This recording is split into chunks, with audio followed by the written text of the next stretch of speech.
mbokk yi ñu ngi leen di nuyu amaat mbégte bu baax a baax dellu soit ak yéen ci seen émission autour du micro ñu fiy dalal ay borom yi xam-xam ngir waxtaan ak ñoom ci tolluwaayu réew mi ci anam bu mu ci mënti doon muy politique muy santé muy économie ak lu mu ci mënti doon rek ñu fiy dalal nag ñoo xamante ne bëgg nañu waxtaan ak ñoom ci tolluwaayu réew mi.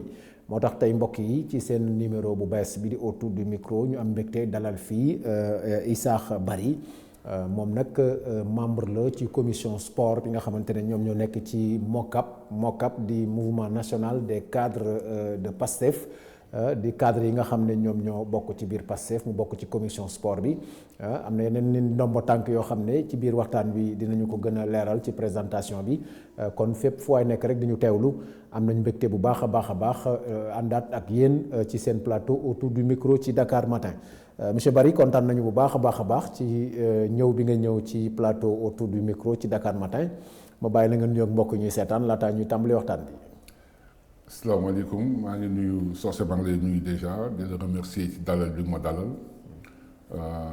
ma permettre de parler de wax ak sénégalais yi ci li nga xam ne mooy soxla réew mi ci domaine bi ñuy nekk man Issakha Bary laa tudd comme ni nga ko waxee je suis expert dans le mouvement des cadres de PASTEF dans la commission sportive mais en dehors de mes compétences sportives, je suis technicien de la médiation service.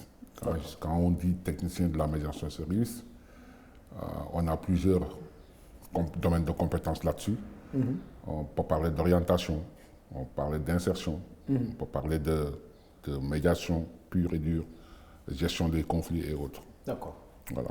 D'accord donc ci loolu nga yëngu ñu ngi lay remercier bu baax ci disponibilité bi bëgg nañu waxtaan ak yow nag ci point yu bari muy wàllu sport wàllu bi fi nga xamante ne foofu nga gën a xam liggéey bi ngeen def aussi dans le cadre de votre commission sport bu MOCAP ak ni nga xamante ne tey sport bi noonu lañ ko war a gën a suqalee ba mu mën a bokk ci liy xeex ñàkkum xëy surtout ci jeunes yi fi ñu tàmbalee nag mooy ministère bi nga xam ne yéen a ngi liggéey muy ministère de la jeunesse des sports et de la culture bi mu génnee ñu bari dañu ne mais lan moo tax ñu boole ñett yi loolu lan nga ñu ci mën a leeral. waaw xam nga déjà boo waxee jeunesse boo waxee sport di nga wax jeunesse forcément boo waxee culture di nga wax jeunesse forcément léegi sport dafa nekk benn c'est un vecteur c'est-à-dire c'est un environnement économique qui allie jeunesse et l'employabilité en réalité n'est-ce pas? Après le travail que nous avons fait dans la commission, je pense que ça a permis d'identifier le besoin de regrouper ces trois départements. Et c'est une très bonne chose. Alors, comme c'est une proposition que vous aviez faite dans le cadre de votre commission. Même dans la lecture. Regrouper les trois.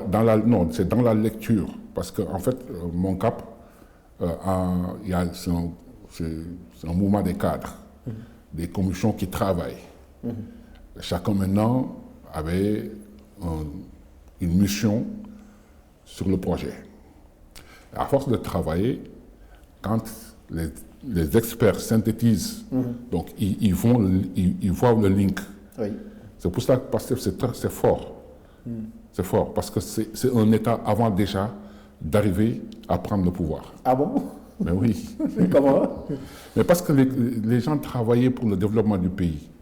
C'est-à-dire les gens se donnaient carrément, ils ne dormaient pas. D'accord? Chaque secteur, il fallait trouver qu'est-ce qu'il fallait pour que dëkk bi dox. Comprenez? Donc, quand les gens ont travaillé comme ça pendant des années, le résultat ne doit pas étonner. Bon, au début, les gens disaient pourquoi sport, culture, jeunesse. Mais à travers le sport, on fait la promotion de la culture. N'est-ce pas? Et la culture a besoin de sport pour exister. Le sport a besoin de la culture pour exister. Oui. Parce que tu vends ta culture, en fait, à travers le sport. Tout à fait. Quand on va dans les compétitions internationales, d'accord? Les gens s'habillent comment? D'accord? Les gens vendent leur culture. Oui, l'aspect culturel, daf ciy feeñ tout le temps. Voilà. Et ça, on avait du mal à l'intégrer. Seuls les grands pays avaient déjà cette dimension-là. moo tax ñu doon ñëw di dem ci dëkk yi di jël joueurs yu baax yi di leen indi développer seen parce que xam nañ njëriñ bi quoi. En fait c'est un environnement économique immense boo xam ne nous l'avons le Sénégal. Quand je dis le Sénégal depuis 1960 l'a sous-évalué. D'accord? Donc nous, de par notre expérience, d'accord, et de par notre vécu, ñu ne bon bu ñu bëggee sport bi dox indil Sénégal njëriñ indi liggéey. Il faut ñu doxalee nii. li njëkk a def mooy li fi nekkoon comme depuis 1984 mooy charte de sport. Qui ne pouvait pas prendre en charge. Ouais, les réalités du moment, ouais, c'est vrai. C'était obsolète comme. Voilà, donc on a travaillé sur un code de sport. D'accord. Normalement, qui doit voir le jour très prochainement parce que c'est déjà prêt. Il suffit juste que les parlementaires le votent, le valident, quoi. Tout simplement. D'accord. Donc loolu liggéey bu ngeen def la ba. Voilà. Joxe ngeen. Mais sport culture. Un exemple quand on parle d'association sportive et culturelle. Association sportive et culturelle. Donc on ne peut pas dissocier la culture et le sport. Tout à fait. Hein? Et en fait, le sport, c'est un moteur, c'est un moyen de subvenir aux besoins additionnels. Parce que l'État ne suffit pas, en fait, pour financer le sport. Xam nga depuis 1960, on va parler des budgets de l'État, c'est l'État qui fait tout. Malheureusement, oui. Xale yi bu ñu bëggee voyager, équipe nationale bu ñu bëggee voyager, on va aller voir l'État. Des fois, c'est madame la présidente Moreki. Au temps de Senghor, c'était Elisabeth Senghor, je pense. Non, madame Senghor, nous m'avons dit, autour de Colette. Au temps de Abdou Diouf, c'était Elisabeth. Moi, je vois au basket, parce que je suis ancien basketteur, amoon nañu benn entraîneur boo xamante ni moom ko xaritu fa boobu lool. bu gars yi jaaxlee mooy dem ci femme ne ko ñoo bëgg ay bii dafa mu dagg bii ça marche pas comme ça. Le Sénégal produit des individualités. On a un potentiel individuel énorme et immense. Tout à fait. Mais sur le plan collectif, on a du mal. Et il est temps maintenant. C'est quoi le problème? On parvient pas à s'entendre wala non, c'est un problème d'organisation. Tout wala simplement. coaching bi pour mettre les éléments qu'il faut modeste. Non, c'est un problème d'organisation et de management. Des ressources humaines, tout simplement. Techniquement, le Sénégal a produit des techniciens. Oui. Et produit aussi de très bons joueurs. Mais sur le plan des individualités, on fait des milliardaires. Hein. On peut prendre Sadio Mané, on peut prendre les basketteurs qui jouent en NBA, on peut prendre d'autres footballeurs, les Aliou Cissé, ancien coach, voilà. On produit. Mais maintenant, il est temps que sport bi jëriñ Sénégal. Tout à fait. Sànq da nga wax lu am solo. muy que dans le cadre de la commission ak Moncap, Pastef dafa organiser woon presque en état avant de venir au pouvoir. Ben oui. Et ça c'est fort ça. Ben c'est fort parce que c'est pas pour rien que quand on demande 500 millions. Oui, c'est vite fait. C'est vite fait. C'est vrai. Parce qu'en fait, on a un leader qui incarnait un besoin de tous les Sénégalais. C'est-à-dire tous les Sénégalais qui vivaient dans la diaspora avaient un besoin de voir son pays développé. Parce que ce sont des gens qui travaillent dans la diaspora, de compétences diverses et variées, et qui occupent des postes de responsabilité, qui travaillent pour développer d'autres pays. Oui. Mais quand ils arrivent ici, on nous donne des bras cassés, des gars comme Farba Ngom, des gens comme ça. Voilà l'état du Sénégal, quoi. Avec des dirigeants ñoo xam ne dem nga baal ma ci terme bi quoi à la rigueur yëfu jaam la ñuy def quoi dem sukk ci tubaab yi voilà. jébal seen bopp. jébal seen bopp yéen a mën yéen li ngeen wax baax na. dugg na fi génn na fi. Or nous avons des Sénégalais patriotes. Oui. Qui sont dans ces pays-là. D'accord?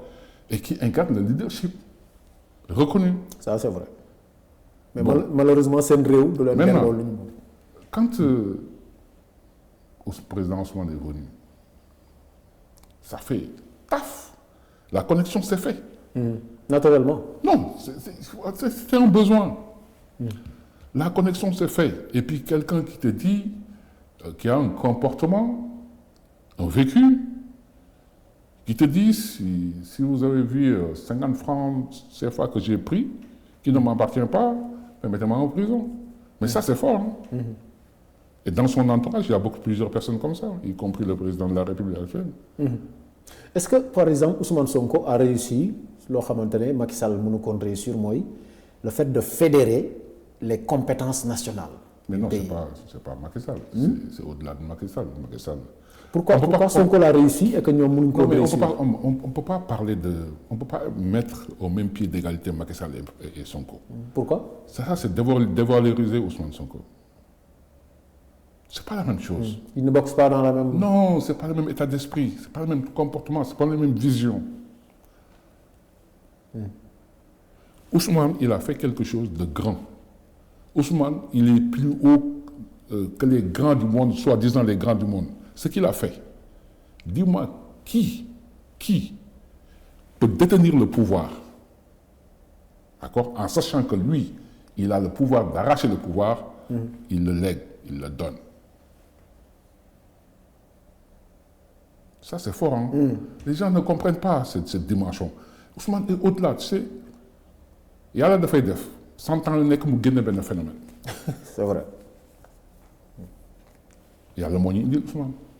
Il faut sentir yàlla bu baax. te jàpp ko. ngeen def liggéey bu am solo à ses côtés et je rappelle que jamono yooyu c'est l'actuel président de la République moom moo jiite woon les cadres de PASTEF. lan moo nekk seen contribution sur le plan intellectuel sur le plan stratégique ba tey ngeen mën réussir ensemble ce combat là ngeen jàkkaarloo nag un président boo xam ne il avait tous les pouvoirs muy Macky Sall mais ngeen teg ay pexe ba yenu ko ci kaw dóor ci suuf. voilà xam nga c'est la responsabilité et le respect de l'humain. La responsabilité et le respect de l'humain. yëg jox nit ki àqam ak yelleefam.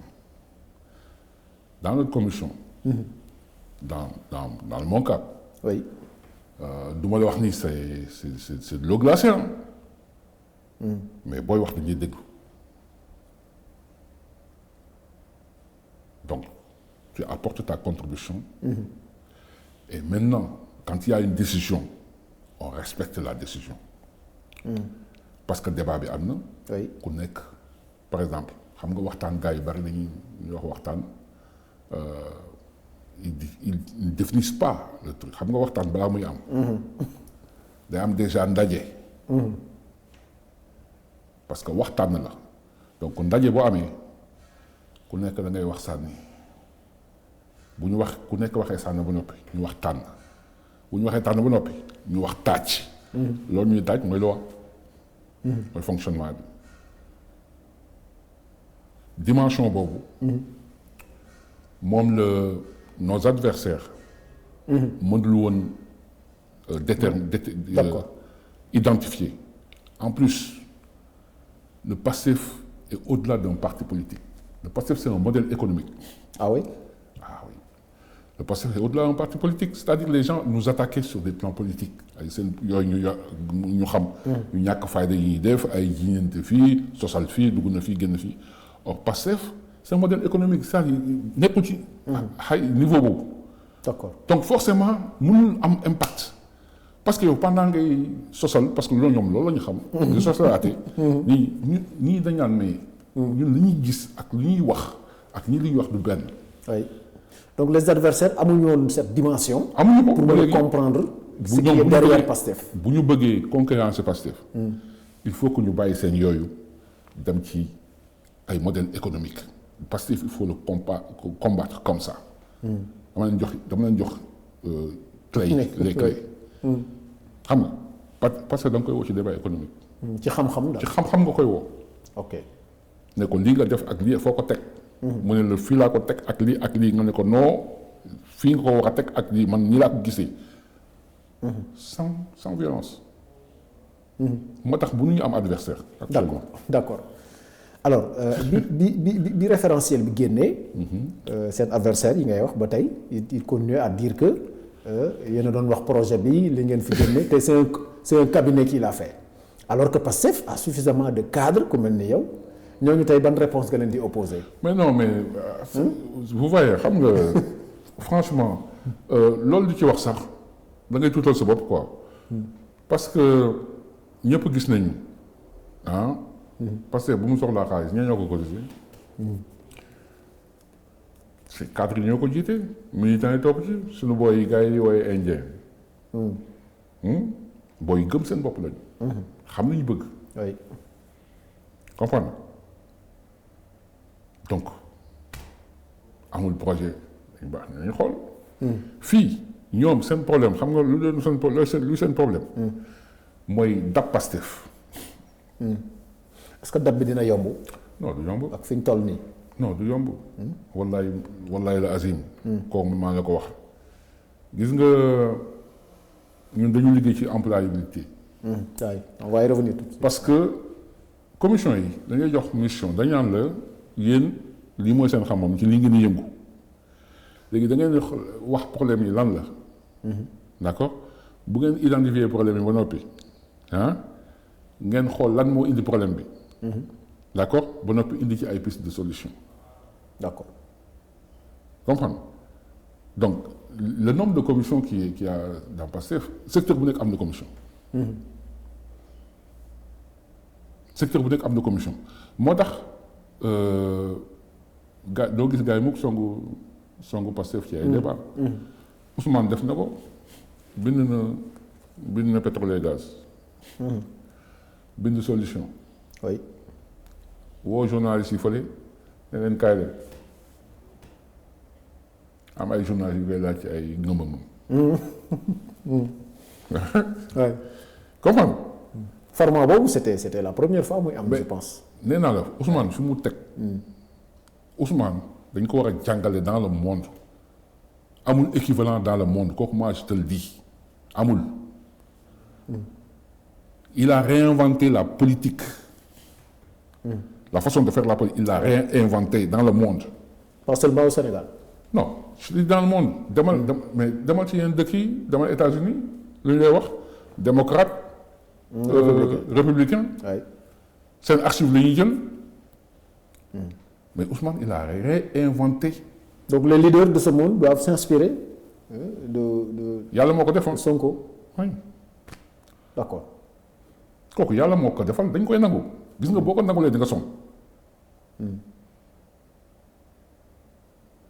parce que ñu bari dañ doon wax ne wala yi cadre Pastef yi c'est vrai référentiel bi génn na donc su ma la déggee dafay mel ne kon yéen amu leen woon benn yoon difficulté pour proposer un projet de société sous forme de référentiel aux Sénégalais parce que vous étiez très bien organisé en interne parce que domaine bu ci nekk dajale ngeen ay borom xam-xam ñu identifier les problèmes identifier les causes ba pare dégager des pistes de solution. c'est ça. ça tout résumé. loolu nag yombatul léegi ci parti politique yi ah. parce que parti yi léegi moom dañuy soxla gars yi xuloo xeex ñu woo non mais parce que ñoom ni ñuy defee politique la. ñoom politique réussite sociale la. d'accord. dañuy def politique pour am lu ñu dundee pour tekki. ok dañ ko def métier daal. voilà moo tax boo leen gisee ku ci nekk naan oui man consultant la ñëpp ay consultant lañu. Sénégal moom léegi y a tellement d'experts et de consultants. consultant ñi liggéey ñëpp consultant lañu. ñii consultant lañu ñii kii nu ñu koy waxati sax les démarcheurs là intermédiaires je sais pas quoi là. ok naka lañ koy tuddee sax c'est pas les sous-traitants. voilà. yooyu rek la. d'accord. parce que xaalisu état bi la ñuy jël. ne bon voilà da nga soxla lii man maa koy dem jëndi fële dugg na fii génn fii. lu jënd lu baax. oui je pense que lu mel noonu moo indi les dossiers yi gis fan yi ci actualité bi. le cas Farba Ngom ak yooyu dinañ ci ñëwaat mais dañuy ñëw nag ci li ngeen proposé parce que da ngay liggéey ak ministère boo xam ni dafa am lu bari lu mu gérer te dañu gis ni côté liggéey côté ndaw ñi aussi ba tey am na lu des lan lañ war a def tey véritablement ba sport. bokk ci liy réduire en tout cas le chômage des jeunes bokk ci liy xeex bokk ci liy renforcer l'employabilité des jeunes. voilà xam nga dañu wax sport et jeunesse damay dagg affaire yi quoi dama koy saucissonner. waaw pour que il faut nga faram-fàcceel ñu. voilà parce que dans la pratique sportive il faut le développement des ligues locales c'est-à-dire il faut former des gens D'accord, il faut mettre des gens dans les bonnes conditions. xale yi nga teel leen a inscrire dans différentes disciplines xam nga. man su ma sañoon sax école bu nekk dina mën a xale bu nekk dina mën a choisir 5 disciplines am yoo xam ne par rapport à son planning de cours lui permet d'avoir 5 pratiques. Ces 5 pratiques là am na benn boo xam ne moom la ciy gën a aay. Voilà. ci 8 pôles yi je pense que noonu lañ ko fas yéene defee parce que gis naa ministre bi mu commencé mettre en place des infrastructures. Je pense que c'est au nombre de 25 déjà dans un premier temps. Pour certaines disciplines parce qu'en fait dañ ko catégoriser par discipline parce que lamb li mu soxla ak athlétisme li mu soxla lu benn. D'accord. Par contre mbër yi mën nañu indil ay médailles mën nañu doon ay médailles olympiques. ci ñetti disciplines yoo xam ni ñaar yi ci athlétisme la nekk benn bi ci sport de combat. boo xoolee macha allah suñu gars yi dañuy ceene. Donc lancer de poids et lancer de marteau. warul nekk problème ci ñoom. C'est-à-dire booy defar infrastructure boo xam ne c'est dédié à la lutte. Il faut prévoir des techniciens des infrastructures boo xam ne d'aménagement pour lancer de poids et lancer de marteau. Et pour le sport de combat le judo. xam nga man damay seetaan làmb gis naa ci mbir yoo xam ne. ku leen entraîner judo am na benn xaw ma badara lañ koy xaw ma dama koy gis ci réseaux sociaux yi. mais gaan boobu ni mu leste. Ko entraîner judo te di réunir mënu ko daal. Il peut être un champion du monde très rapidement. Donc ça c'est une réflexion qu'on est en train de. Moi je l'ai déjà lancé au niveau du CNG parce que je suis conseiller auprès du CNG. maa ngi nuyu le président Malik ak Ndiambé son directeur administratif et tous les autres membres du bureau maa leen nuyu. Voilà commencé naa lancer réflexion bi à leur niveau et je pense que ils comprennent l'enjeu parce que sport noonu la quoi c'est-à-dire il faut innover il faut être créateur xam nga et Sénégal doit être le hub du sport dans le continent et on a le potentiel pour le faire pour l'être. Voilà donc su ñu jëlee ñaar aspects yooyu comprendre nga yokk ci ay disciplines on peut former des champions du monde d'accord.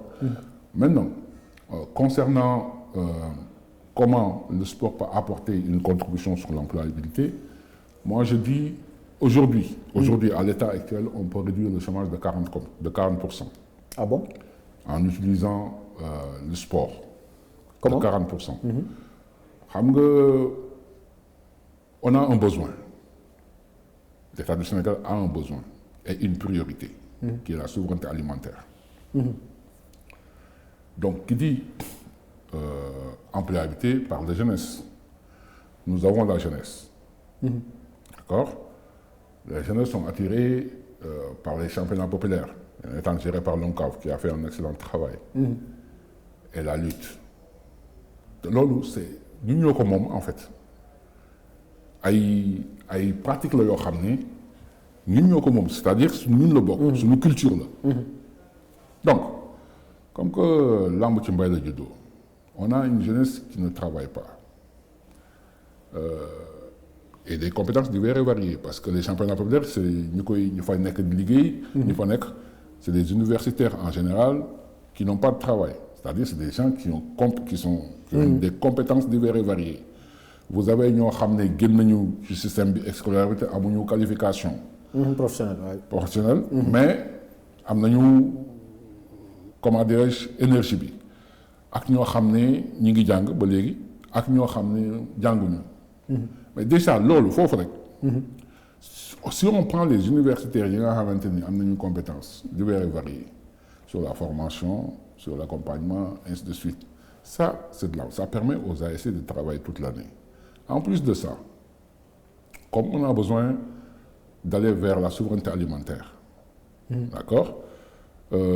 J'ai amené ce papier-là pour énumérer un peu le Sénégal li muy dem di jéggaani di jënd. Oui. boo xoolee ceeb bi 302 milliards. Qui n'est que 2023 là, non? C'est en 2023. Voilà. D'accord. Donc, blé, 187 milliards. Huile, graisse, 120 milliards. Il y a 83 milliards pour le maïs, et ainsi de suite, pour ne s'arrêter que là. Oui. léegi yow la ngay jëndi dañ déglu bu baax xaalis bi Sénégal moo ko moom ay budget yu ñu voté la pour dem jëndi ko. mais yow yaa ngi subventionné dëkk yooyu nga koy jënd yow yaa ngi subventionné seen jeunesse ñu dem di liggéey di la jaay yow.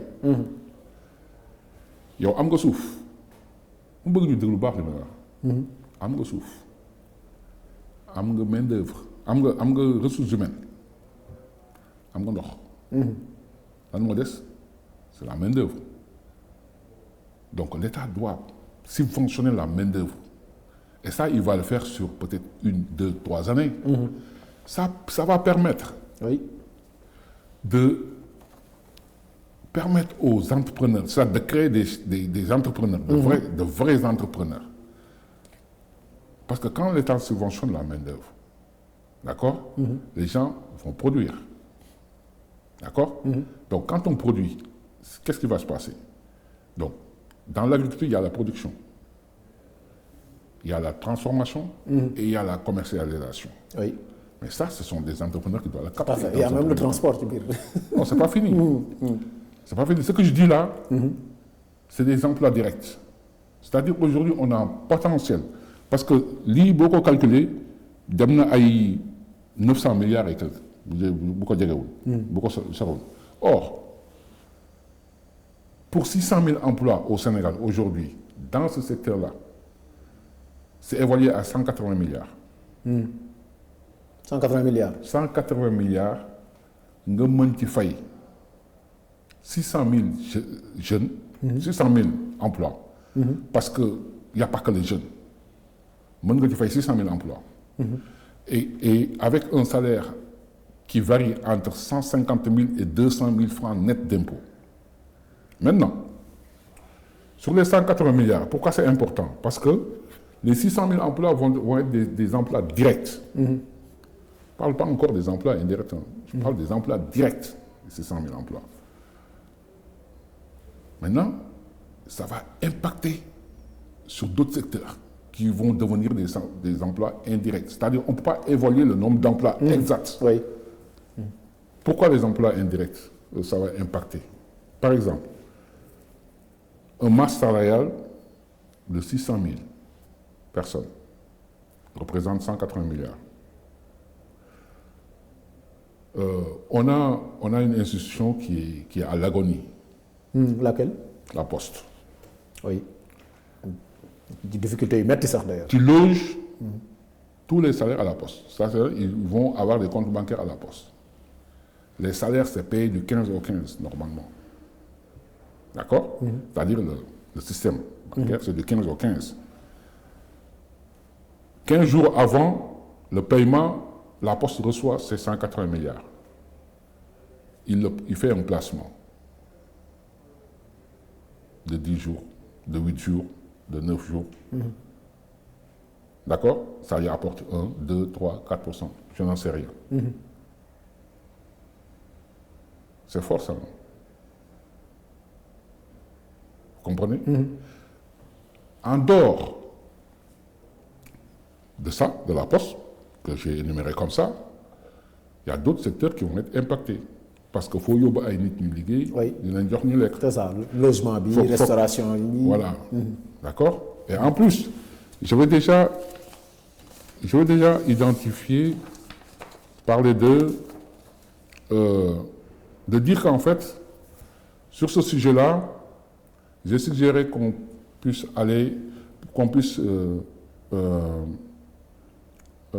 xam nga boo jël salarié 100% nga koy fay. Salarié boo jël salarié le patron il paye 100%, c'est-à-dire le salaire et les charges. Maintenant j'ai préconisé qu'on mette la fourchette haute à 180%. Pourquoi? Les 80% vont servir à quoi? xam nga liggéeykat boo ko jëlee. lépp lu mu soxla pour exécuter liggéeyam daf ko war a am. 80% yooyu loolu ci lañ koy jël. liggéey liggéeykat dafa war a faju mutuelle ci loolu ñu koy jël donc si tu veux les professionnels de la santé peuvent capter cette énergie-là n'est-ce pas am na benn période Ousmane di wax la monnaie locale ñëpp di yuux oui ñu mu indi fi coow déjà. waaw mais les tickets restaurants d'accord dans les 80% on peut même donner des tickets restaurants oui. mais ces tickets restaurants ay tickets la feuille la c'est de la monnaie et pourtant boo ko demee jox ko ñu jox la on lekk utilise oui. c'est ça la monnaie locale c'est-à-dire c'est une monnaie boo xam ne mënoo ko jaay Gambie ticket restaurant mënoo ko jaay Gambie mënoo ko jaay Mali mënoo ko jaay Mauritanie mais dans le Sénégal mën nga ñëw indi sa ticket ñu jox la nga lekk tout à fait. n'est-ce pas ça c'est de la monnaie locale moo tax nit ñi bu ñuy wax ay profane nañu quoi c'est-à-dire ah bon. non amuñu niveau non moo tax ma wax la amuñu niveau parce que fi gars yi di waxee ak ni gars yi di kii du benn j'ai oublié de te dire que même le tourisme va être impacté le tourisme local parce que ce masse salarié là avec les 80% tu peux donner des tickets vacances mais les tickets vacances les hôtels qui sont là au Sénégal c'est parce que c'est la monnaie locale ay tickets la les hôtels là vont capter cette énergie là en faisant des offres aux salariés une semaine bidule machin ainsi de suite ça c'est de l'impact tu en fait à travers cette organisation là ah da ngay siggil entrepreneur sénégalais yi comprendre léegi l'État bu subventionné mbay moom parce qu'on a besoin de quoi boo xoolee fii 1302 tonnes de riz pour 300 et quelques milliards waaw. léegi yow boo subventionné la main-d'œuvre pour gars yi dem mbay am nga suuf am nga kii te suuf si nangu na nga ne bon je vais aller terre à terre année bii nañu bay 50 000 tonnes li ngay jënd wàññeeku na lu bari. waaye parce que plus ngay bay lu bari plus li ngay jëlee bitim réew. voilà di defaru. di teg say usine d'industrialisation. d'accord ces entrepreneurs di gën a suqeeku. même c'est comme ça qu'on doit accompagner les entrepreneurs. moo tax man bi ma gisee ministre de la jeunesse madame Khady Gaye Diène que je salue au passage ak le ministre de l'agriculture ma ba signé benn convention. mais man j'étais urgence. ci nga xamee ne li travail bi ngeen doon def dans votre commission. mais gars yi ñu ngi koy appliquer normalement. mais voilà. voilà et ça ba noppi les ASC vont. Moi j'ai travaillé avec l'ONCAV je te dis j'ai travaillé avec l'ONCAV sur ce projet ils ont identifié des terres. fii ci Sénégal yëpp fu ci nekk am nañu fa suuf fii ay 25 hectares 150 hectares. 75 hectares dans partout le Sénégal. Donc l'idée c'est ASC bu nekk ak toolam. Est-ce que tu vois ça? Oui. Donc l'État ce qu'il fait. Pour l'accompagnement c'est juste subventionner la main-d'œuvre. Et quand tu vas le subventionner ça va pas être éternel. Ça peut être sur 2 ans. Oui, c'est pour une période. 3 ans. Et vous allez voir les entrepreneurs vous venez capter parce que il y a plusieurs options. L'État a des fermes. Il subventionne la main-d'œuvre, il commercialise mu jaay boppam n'est-ce pas. yow soo see nga am sa suuf état na dama soxla sa suuf mais sa suuf boobu du ko ñëw foqati fa ñëw mu ne sa suuf c'est évalué à temps dans la production xam nga kooku bu ko defee benn at ñaari at ñetti at yow nga nekk quelqu'un qui réalise léegi moi je prends la main-d'œuvre et je commercialise à l'État parce que bu mu bàyyee état jënd et tu vas créer des mastodontes d'entrepreneurs.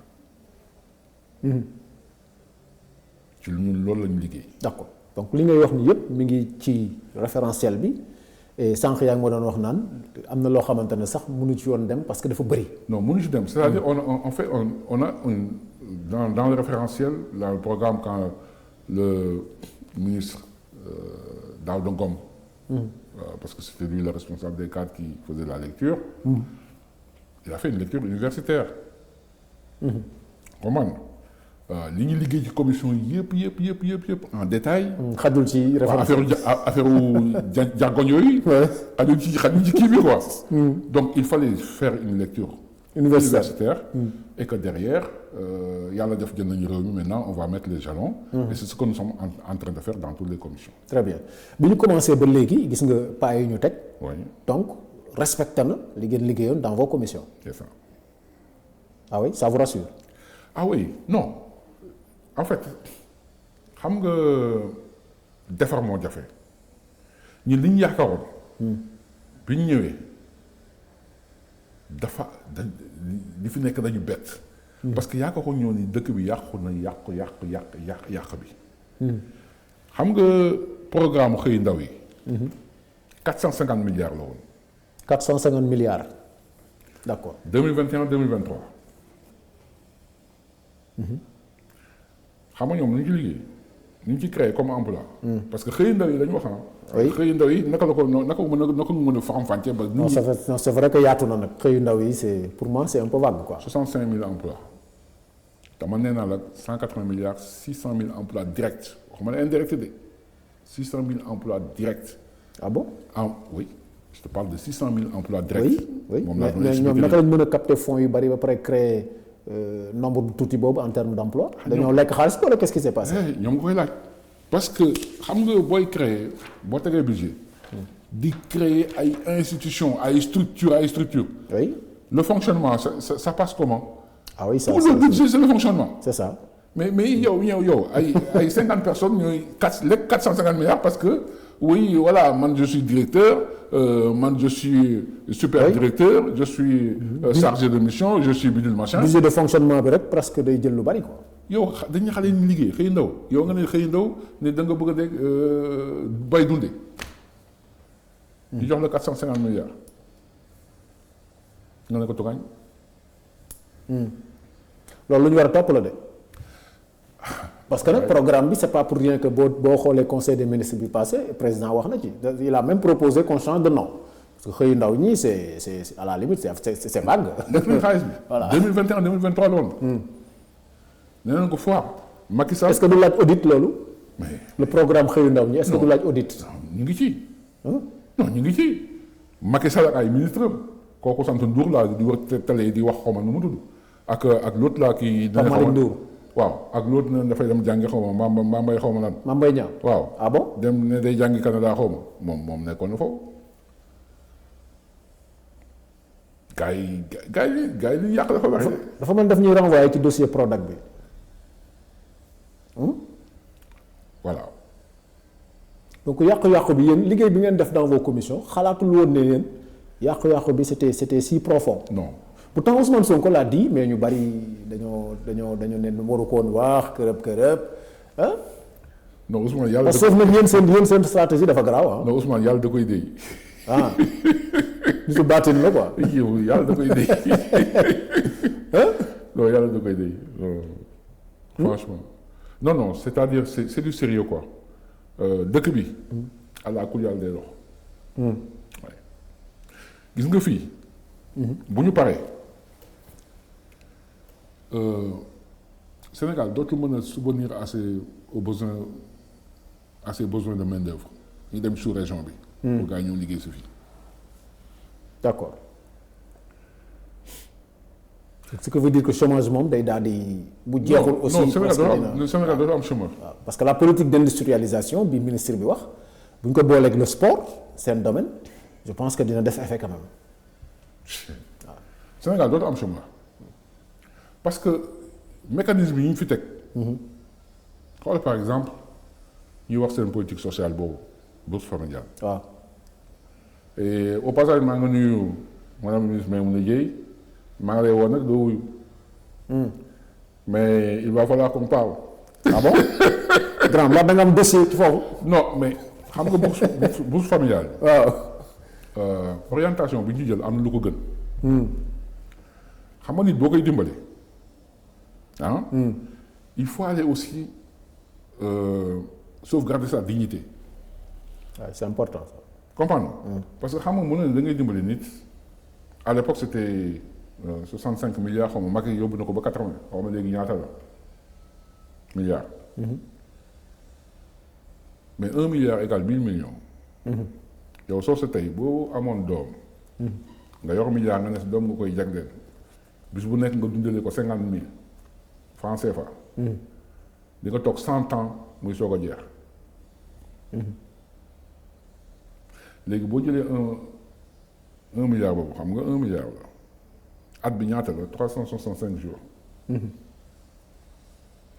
36 000 emplois la.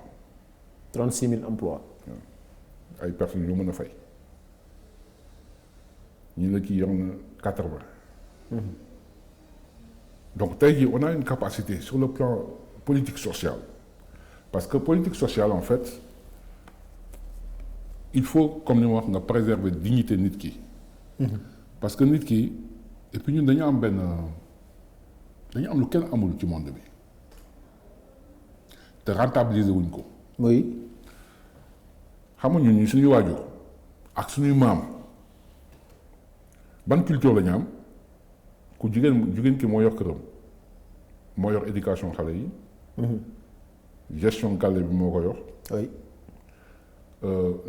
la finance moom moo ko yor parce que moom nañu yor dépense bi. ay yooyu xam nga kooku liggéey la liggéey boo xam ne amul dërëm kenn fayu ko nix. gis nga phénomène boobu. moom la ñu maîtriser wul ba nga xamante ne tey jii moo tax nga gis xale yi ni ñuy doxantoo ci TikTok yeeg xam nga. xale yu ndaw yi ñu leen di foyee xam nga di leen këf di yóbbu parce que amatuñu repère yooyu parce que ñi leen waxoon téye amuñu moyen yi leen téye. léegi bu fekkee da nga bëgg a def politique la aller vers l' éducation mais xaalis boobu yëpp mën nga ci dajale comme 300 000 familles la xam nga 400 000 familles. ku ci nekk mën nga am 75 000 francs net d'impôt par mois. loo xam ni c'est un geste social. bu état bi def. mais tu lui donnes pas les 75 000 francs ou 80 000 francs da nga ciy dindi 15 000 francs yoo xamante ne nii parce que dafay bu waree faju day faju non. oui. donc tu fais des mutuelles xam nga pour que mu mën a dem ci hôpitaux yi am benn fonds boo xam ne loolu lañ ciy imputé. léegi di leen jox 60 000 francs ne leen nag mais nag avec des exigences il faut l'encadrer. parce que koo koy jox liggéeyam mooy veiller ci xale yi war a dem école ñu yóbbu leen école xam nga war a toppatoo xale yi ñu toppatoo leen en plus de ce foyer bi li muy am noonu la ñuy dimbalee nit. mais doo ñëw jox ko 25 000 francs par trimestre 25 000 par trimestre mooy ñaata ça fait quoi 270 francs par jour kooku lan la mën kat la mën dimbali. tu appauvris la personne. sans le savoir. est-ce que loolu moo tax ku mel ni le président de la République parce que dégg nañu ko ci campagne électorale bi mu ne même bu fekkee idée bu baax la aussi la mise en œuvre pose problème il faut que ñu re-questionner ko xoolaat ko. tëggaat ko. oui. il faut changer carrément mode de fonctionnement bi. il faut s'ouvrir. il faut accepter les discussions contradictoires pour avancer. est-ce que c'était pas aussi un moyen pour certains de détourner de l'argent parce que aussi grand dëkk bi moom yaa ma mën a xam. man pour man xaalis boobu defuñu ko fi de. ah bon parce que boo mais yow mais comment tu peux avoir des gens milliardaires au Sénégal. des gens milliardaires au Sénégal. oui yow doo chef d'entreprise. am na ñoo xam ne sax duñu fonctionnaire mais ay milliardaires lañ. waaw gis nañ ko fi de. liggéey yu fekk ay milliardaires lañ. ci ay taaba dugub génn. dugg bureau président génn. mais xam nga. nga nekk milliardaire. voilà. yow mën na de. xam nga mais yooyu yëpp dañ ko war a kii. d'accord sport bi nag. association sportive et culturelle yi dañu am impact bu important. bu ñuy jouer xam nga les gens parlent toujours la violence dans les stades. oui. À un moment donné il faut dire que c'est normal tu sais pourquoi. la violence. oui pourquoi c'est normal parce que quand les gens ont de l'énergie et on n'arrive pas à canaliser cette énergie-là on va à faire un travail considérable parce que gars yi ñuy jouer ba ay minuit ay 2 heures du matin ñooñu di jouer xam nga dañuy def musiba comprendre mais bu fekkoon amoon nañu ay alternatives comme li may wax nii ASC bu nekk benn tool xam nga gars yi subventionné main d'œuvre gars yi dem bay parce que xam-xam bi am nañ ko non seulement on va atteindre la souveraineté alimentaire, mais la jeunesse on casera la jeunesse. On leur donne des perspectives d'exister. Parce que énergie boobu, les gens, ils ont développé des stratégies pour rester à faire des activités jusqu'à ces heures-là, c'est qu'ils n'ont pas d'activité autre. Oui. N'est-ce pas? Donc tout ça, maintenant ce qui m'a permis d'aller à ce niveau-là, c'est après ma carrière sportive, je me suis reconverti. Dama xool lan laa mën a liggéey pour indil un plus-value dans le sport. Parce que le sport c'est un environnement économique. Oui. Donc je suis allé faire mon diplôme de technicien de médiation service qui regroupe, qui parle du territoire d'ailleurs, il faut une connaissance du territoire, les partenaires, ainsi de suite. L'orientation, les besoins des uns et des autres, surtout la jeunesse. Voilà. D'accord. Ça m'a permis de comprendre que voilà, il faut ça et ça et ça pour arriver à des résultats. Je pense que c'est dans ce cadre ngay liggéey ak ñu mel ne CNG aussi perspective yi lan la parce que moo fi nekk depuis c'est vrai que gars yi ñu ngi doon décrier le fonctionnement ak yooyu yëpp est-ce que am ngeen ay perspectives pour CNG? CNG, ils ont pour mission d'aller vers une fédération à la fin de l'année. Ah bon? CNG de lutte bi kon dafay mujj nekk fédération. Oui, en tout cas la mission du nouveau président. D'accord. Malick et son bureau, c'est d'aller vers une fédération et de développer la lutte traditionnelle sur toute l'étendue du territoire. Donc, loolu bu ñu ko bëggee accompagner mooy comme li mu wax. On a une priorité, un besoin d'autosuffisance alimentaire. Lamb ci mbay la juddoo. Ils ne sont pas nombreux. Voilà, il va falloir aller dans les régions, d'accord, développer cette stratégie-là, permettre aux lutteurs de s'implanter dans le monde rural, parce que boo gisee mbër yi bari fii Dakar c'est la crise arachidière des années 70. xam nga tubaab bi moo doon subventionné gerte gi mais tubaab bi mu amee problème emploi ci dëkkam am alternative de l'huile de colza. la abandonné il a abandonné sans kii. Tout à fait. li nga xam ne ñoo doon liggéey ñu ci nga gis ñu commencé rey ay ONCAD. régie des chemins de fer commencé dee. bi machin mais ils sont intelligents. C'est vrai, li nga wax nii moom je peux le confirmer. Voilà, on n'a pas eu des dirigeants qui pouvaient identifier la stratégie du colon, mais c'était faire en sorte que nous soxla dem wuti ko. Le dumping économique. Avant barki dem maa ngi je vais dériver un peu barki dem maa ngi dégg gars yi di xas le ministre du commerce là bi wax ay waxu fëgg jaay. Mais ñoom ils n'ont même pas eu le temps d'écouter. waaw parce que Sénégal nag dañoo gaaw ci wëndate ay wax quoi. xam nga fëgg jaay. C'est du dumping économique. friperie oui. C'est du dumping économique parce que ñun amoon nañu STS. à Thiès amoon Sotiba ak yooyu. mais gars yi pour ñun jaay ñu il fallait que ñu rey loolu. il fallait tuer ça d'abord. naasal nañ ko. léegi ñoom seen li ñuy sox xam nga beaucoup d'ONG même. Ils font du dumping économique sans le savoir d'une manière on va dire innocente.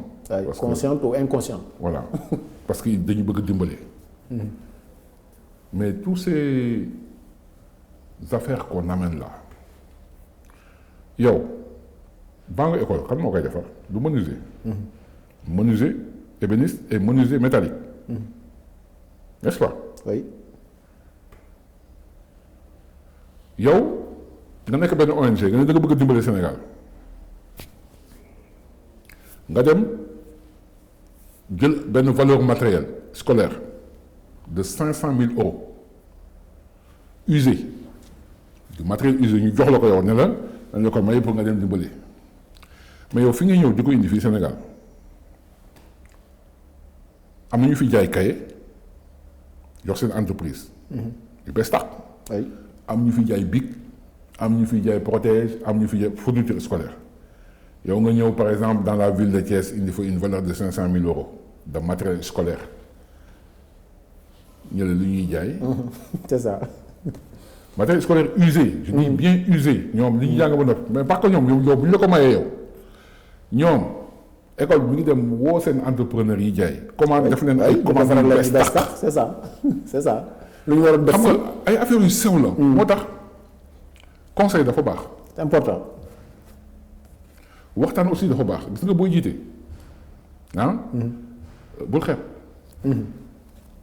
faut discuter ak tout le monde. secteur yëpp il faut essayer de dire bon voilà pourquoi c'est comme ça. je pense que nag concertation bi l'actuel régime ñoom dañu ñëw rek yaatal ko déjà parce que gis nañ ay. mais dañ ko nee naa la état concertation. Pastef état la avant mu jël pouvoir. d'accord. seen malade yëpp dañ leen doon faj. n'est-ce pas. oui seen malade yëpp dañ leen doon faj. ah ñi am problème social. dañ leen doon dimbale.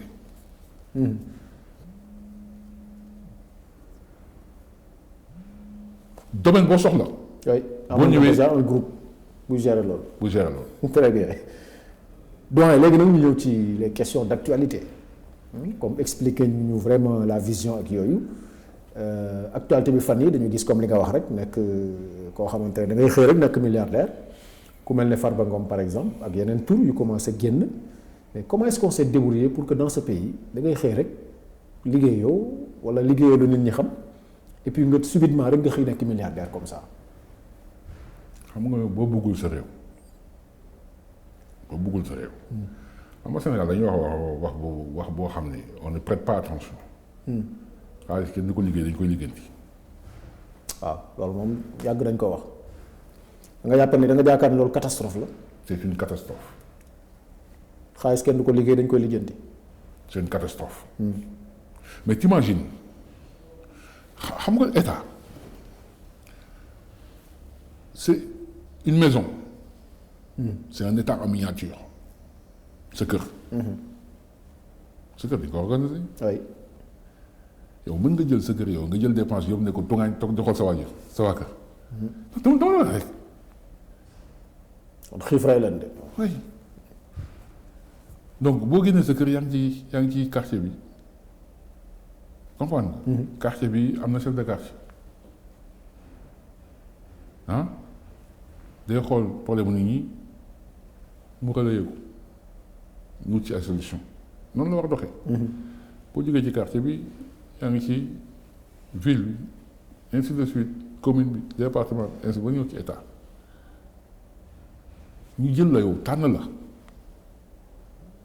ne la sa waay dañu bëgg nga jox la li nga soxla yépp nga régler suñu problème nga organiser ñu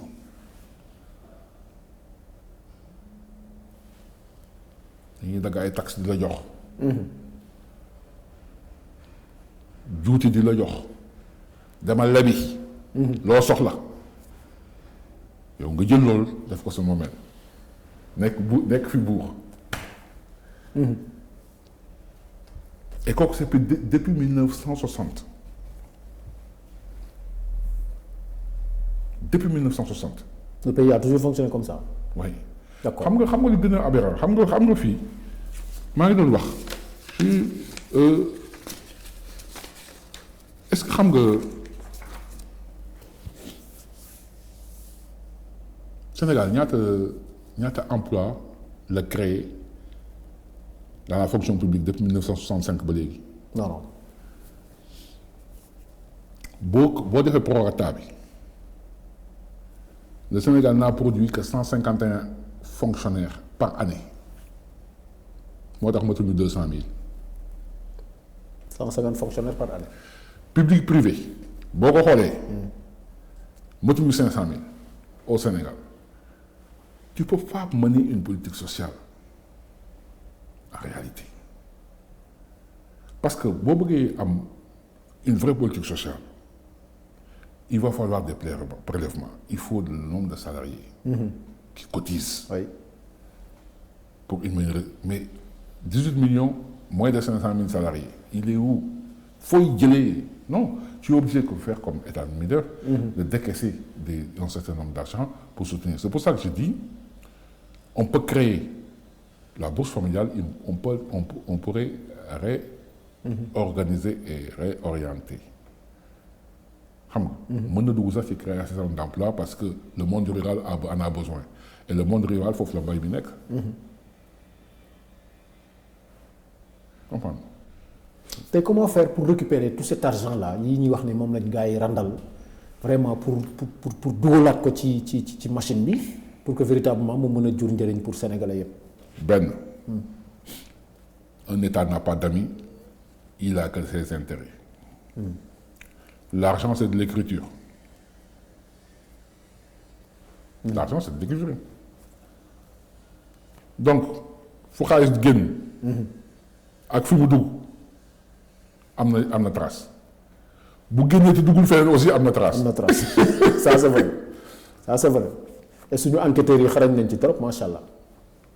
faut tout récupérer. Sans pitié. Non mais il y a pas de mais c'est des criminels. C'est des criminels yow dañ ne la état nga yor état sa njaboot dañu am lu ñu soxla ñu ne la dama nga dem wuti ko. nga jëriñ sa njaboot yow nga wuti ko nga dama ko sa poos. nga bëgg a naan ñu naan ay y a pas de pitié. mais ki jiite woon moom malheureusement il est parti. Il est parti où? Il est au Maroc. nee naa la les états. ah est-ce que moom aussi waruñoo xool naka la ñuy. mais non affaire bi xam nga gis nga. am na ko ne moom dafa tayle gars yi bàyyi leen fi dem yoonam. ma ne ay tayleeg yooyu yëpp man yooyu gëmu ko. xam lu ma gëm. ah Maroc bu dof loo on coupe tout. ah bon. mais oui bu fekkee Macky Sall relation diplomatique. mais il faut tout couper. y a pas de sentiment là. mais grand loolu c'est fort hein. non c'est pas que c'est fort. c'est pas que c'est fort. c'est une nécessité. gis nga dafa am lu fi xew. waxatu fi xew. abadan taay man dab. oui ça c'est vrai. jubanti. donc Macky dañ ko war a indi. mais day ñëw. quitte à ce que ñu rompre les relations diplomatiques. mais si le Maroc ne refuse de l'extrader. Oui. Mais il faut tout couper il faut virer le Maroc. ah oui. ah oui. mais Maroc aussi lu mu yor ci suñu économie xaw na bëri de grand les assurances. Non. Par exemple les banques. xoolal déglu est-ce que boo ko coupé aussi. soo du am ay conséquences économiques. soo oui. un État s'organise. Un État est fort. État am lu mënul def. Il faut des hommes. oui des hommes forts. Des hommes forts. li Obama waxoon. Il faut des hommes forts. oui. mais yow gars yi fay lu ñu ëppale. ëppale wu ñu dara xam-xam. Par contre ils ont une organisation stricte. alal bi moomu loo ko daal. maa yow ñoo ko bokk. lii lay jëriñ dañ ko def ci li biy jëriñ. point. non il y a pas de sentiment là-dessus. non. c'est un monde de charognard. am na ñu dem aussi dans d'autres pays comme le Canada. ma ne am na koo tudd sànq. ma ne ñooñu aussi naka la ñuy def pour jëriñ. ma ne gis nga sëñ bi nee naa l'État est fort. l'État est puissant de. Oui. L'État c'est un monstre boo xam ne mënoo xam ci genn bopp bi ak genn bi fu mu ne. ah xamoo fu mu commencé ça c'est vrai. amul lu mu mënul. rouleau compresseur bu doy war la. non amul lu mu mënul. amul lu mu mënul. Seul le peuple est souverain. Détermination de l'État pour récupérer ses biens avec le soutien du peuple yi amul kenn ko mën a contenir. Oui. Et le peuple a besoin de récupérer cet argent-là. Ouais. Je pense que machine bi nag fi mu toll nii déclenché wu na. C'est une demande sociale. De façon définitive. Ah mais oui. Parce que haute cour de justice bi c'est bon léegi pôle judiciaire financier bi mi ngi liggéey CENTIF mi ngi liggéey dafa mel ne fi mu toll nii tous les ingrédients sont en place. gars yi pour que affaire bi mën a dox. gars yi doon xaar yëpp. xam nga ñan laa yërëm fi ñu toll nii. ñan laa yërëm. ñan. mais buñ ma joxoon got ma takkale ñoom ñëpp ah. ah bon. ah oui. kan. les magistrats. ñu ma baal nag moom waxuma magistrat yi oui. ñu fi nekkoon. ah nga gis lu dëgg du yoon yow ñu ne yow. sa prérogative yow sa da nga jàng. ah ñu jox la ay pouvoir nga réguler. nga joggi ci. gas bu suul bu mu xóot nga suul. grand xanaa da ngaa déglu léegi discours bu Bassirou Diomaye Faye bi parce que il a présidé tey la rentrée des cours et tribunaux li nga wax ni exactement loolu. non mais nee naa la Pastef il a fait face à vraiment. non nee naa la Pastef c'est un état avant de prendre le pouvoir. yii ma lay wax nii yëpp c'est discuté déjà. c'est-à-dire dafa xam ne loolu da doon bax ci gars yi. oui. injustice. c'est du factuel. du ñu inventé. du ñu inventé c'est-à-dire mënuñu ñëw inventé c'est-à-dire lii dañ ko liggéey. wax ci xam nga. ne lii moo mën a jëmal Sénégal waxuñu ma lii moo mën a jëmal Sénégal. et Sénégal c'est nous tous. voilà. oui. donc bu mu bett kenn nee naa la parce que dëkk bi dina dox de. ah oui. waaw. ah c'est qu'on souhaite hein. dëkk bi dina dox de. ah mais dox bi nag dafay laaj jubal jubbanti. xam naa ne alal bi daal moom sénégalais yi bëgg nañ lu waaye jëloonte moom moo ko nga indiwaat ko. wallaahi. te loolu amoo ci sikki sàkk ne moom dañ koy appliquer à la lettre. non amoo ci sikki sàkk en tout cas man li ma wax parce que ñun nous sommes des commissions peut-être am na ñoo xam ne nekk ci commission yi ñoo ma gën a. oui ñoo ma gën a xarañ ci yenn commission yi mais man daal li may wax ci sport bi tey jii. on peut réduire le chômage de 30%, de 40%. D'accord, rien qu'en alliant sport, jeunesse, culture et jeunesse. D'accord. Maintenant, il y a des mécanismes qu'il faut mettre en place. oui. Ces mécanismes-là, vu les gars hier, moi, en tout cas, je suggère, je encourage l'État du Sénégal à réfléchir sur ce sujet-là. D'accord. Voilà. Pas de souci. Merci beaucoup, grand. Merci à toi. donc li ñu cëral ci waxtu jeex na ma bàyyi la nga tàggatoo ak mbokk yi ñu seetaan naata ñu yëkkati jotaay bi. En tout cas maa ngi lay gërëm di gërëm sa équipe. jërëjëf. di nuyuwaale kilifa gi fi nekkoon nekk léegi. Papa Alé Niang. waaw Papa Alé Niang. di remercier le président Bassirou Diomaye Diakhar Faye. ak son premier ministre Ousmane Sonko. ak ki nga xam ne moo jiite woon suñu commission yor suñu département muy le ministre Khady Gaye Diène. Voilà di nuyu téléspectateurs yi ñu si tànn yëpp. di leen jaajëfal di leen wax ni dëkk fulla fayda moo ko yor. amul benn dëkk boo xam ne defar nañ ko te ay population bi jóguñu taxaw defar ko donc tey jii ñu ñëwaat taxaw defar suñu dëkk. bu ñu ko defaree ba noppi nag nee naa Sénégal dootu am chômeur. Déjà avec les ressources qui vont venir. comprendre nga dina am benn politique sociale boo xam ni du am fenn ci monde du am équivalent ci monde bi parce que quand même nous le méritons. sunu femme au foyer le mérite. oui. il mérite un salaire pour que éducation de base. nekk vraiment un objectif pour sunu xale yi bañ a yàqu sunu xale yi waruñu yàqu. parce que ressources yi ñu am sunu xale yi ñoom ñoo ko war a kii. gis nga France booy 8 ans yi dañuy yóbbu ñu participer conseil municipal. des enfants de 8 ans. 8 ans. ñu assister di xool di dégg ça c'est important. yóbbu leen assemblée nationale xamul tax parce que ñoom dañ leen xamal ni dañuy juddoo fii pour tekkee fii. pour servir ce pays. voilà mais ñun malheureusement avec le colon. oui. muy man ak sama moroom ñun dañuy liggéey pour tekki ji feneen. dañu gëmloo ne yéen mënu leen dara amu leen dara quoi. mënu leen tekki fii quoi. alors que c'est faux. on a tout ce qu'il faut. donc nag gis nga loolu foog ñu commencer ko inculquer te pour ñu inculquer ko il faudrait vraiment aller investir dans les familles. D'accord. Voilà. Merci beaucoup grand. Merci. donc mbokk yi ñu ngi leen di jaajëfal mooy fàttali ni tey suñu grand Issakha Bary moom la ñu dalaloon tey seen émission autour du micro moom nag dafa bokk ci cadre Pastef yi nekk ci commission sport bi defe naa li mu fi wax lépp njariñ la te bu ñu ci taxawee réew mi mën na ci gis boppam ñu ngi leen di jox rendez-vous mbokk yi très prochainement ak beneen invité di jaajëfal la régie Thierno Ndir Babacar Fall ak madame Diop ak ñi jàpp ci liggéey bi yépp rendez-vous très prochainement ak beneen invité ci seen émission autour du micro sur Dakar Matin jërë ngeen jëf.